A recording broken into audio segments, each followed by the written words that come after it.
Clear है, एक बार उतार लीजिए फटाफट। उसके बाद कई सारे हम लोग इलेक्ट्रोमैग्नेटिक स्पेक्ट्रम पढ़ते हैं। चलिए हो गया क्या? चलिए चलिए आगे बढ़िए फटाफट, फिर पढ़ के क्लास को वाइंड अप करते हैं। इलेक्ट्रोमैग्नेटिक स्पेक्ट्रम, कौन सा spectrum? Electromagnetic spectrum. Electromagnetic spectrum definition क्या लिखें? अलग अलग वेवलेंथ का, अलग अलग इलेक्ट्रोमैग्नेटिक रेडिएशंस का, अलग अलग इलेक्ट्रोमैग्नेटिक वेव्स का, अलग अलग फ्रीक्वेंसी, अलग अलग आप वेवलेंथ होता है, उसी के आधार पर सबको मिलाकर के क्या बोला गया है? Electromagnetic spectrum. डेफिनेशन की कोई जरूरत नहीं है। इलेक्ट्रोमैग्नेटिक स्पेक्ट्रम क्या क्या होता है देखिए। पहला होता है रेडियो वेव, दूसरा होता है रेडियो वेव माइक्रोवेव,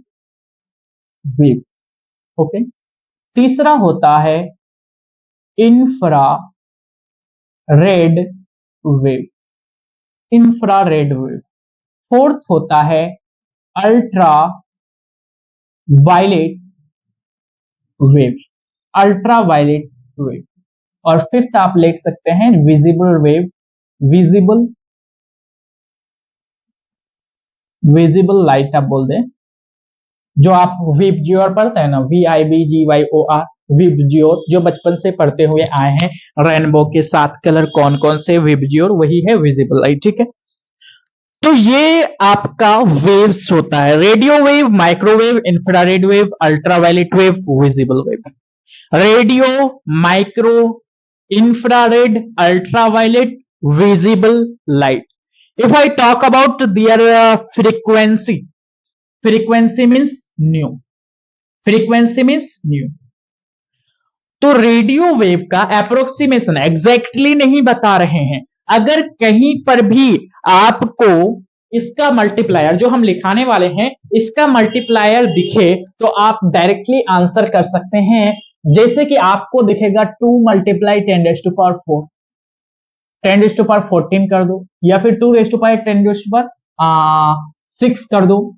तो ये अगर आप को दिखे तो 10⁶ पहचान करके आप डायरेक्टली बता सकते हैं रेडियो वेव। रेडियो वेव का फ्रीक्वेंसी कितना होता है? 10⁶ हर्ट्ज, HZ। माइक्रोवेव का अप्रोक्सीमेट आप लिखिए 10⁻10 HZ। इंफ्रारेड का 10⁻13 HZ हर्ज होता है। अल्ट्रावेव का 10⁻16 हर्ज बोल सकते हैं। और विजिबल लाइट आप बोल सकते हैं 10⁻15, बट 10⁻14 के भी रेंज में हो सकता है, ठीक है। ये अप्रोक्सीमेशन है। अगर इसके आसपास दिख रहा है तो आप वहां पे ऑप्शंस को प्योरीफाई कर सकते हैं। अगर आपको 10⁻14 का फ्रीक्वेंसी देकर के 4 ऑप्शंस दे दिया, radio wave, microwave, infrared wave और विजिबल लाइट, तो ऑब्वियस सी बात है अल्ट्रावायलेट रेज दिया है नहीं है तो वहां पे कंफ्यूजन नहीं होगा। विजिबल लाइट दिया है, इंफ्रारेड दिया है, रेडियो वेव दिया है, तो वहां पे ऑप्शंस को प्योरीफाई कर सकते हैं। ये हो गया फ्रीक्वेंसी। फ्रीक्वेंसी बाय फ्रीक्वेंसी, ये क्या है? फ्रीक्वेंसी, फ्रीक्वेंसी क्या है? फ्रीक्वेंसी। अगर हम इसके वेवलेंथ की बात करें, वेवलेंथ की बात करें, वेवलेंथ की बात करें तो रेडियो वेव का वेवलेंथ होता है 10⁻2 मीटर, है ना। माइक्रोवेव, मीटर मीटर मीटर है, ठीक है। माइक्रोवेव का वेवलेंथ होता है 10⁻⁻2 मीटर। इंफ्रारेड का होता है 10⁻⁻5 मीटर। अल्ट्रावायलेट का होता है 10⁻⁻8 मीटर।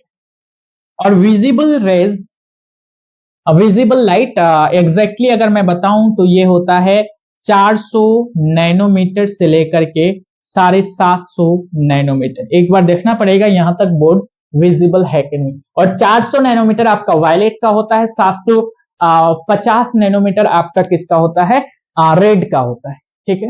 एग्जैक्टली अगर मैं बताऊं तो विबज्योर, VIBGYOR देखते हैं ना, आगे बायो में भी पढ़ाएंगे फोटोस, जब फोटो सिस्टम पढ़ाएंगे, फोटो सिस्टम 1, फोटो सिस्टम 2, तो वहां पे कई सारे टर्म्स आएंगे, ठीक है, कॉन्सेंट्रेशंस को खोजने के लिए ये आता है, ठीक है। तो 400 नैनोमीटर, 400 नैनोमीटर मतलब 400 मल्टीप्लाई 10⁻⁻9, 750 मतलब 750 मल्टीप्लाई 10⁻⁻9। नैनोमीटर का मतलब तो जानते ही हैं, ये वायलेट का होता है, वायलेट का होता है, और ये रेड का होता है।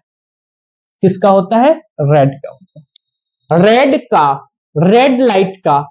लाइट का वेवलेंथ 750 नैनोमीटर होता है, और वायलेट लाइट का वेवलेंथ अपन का कितना होता है?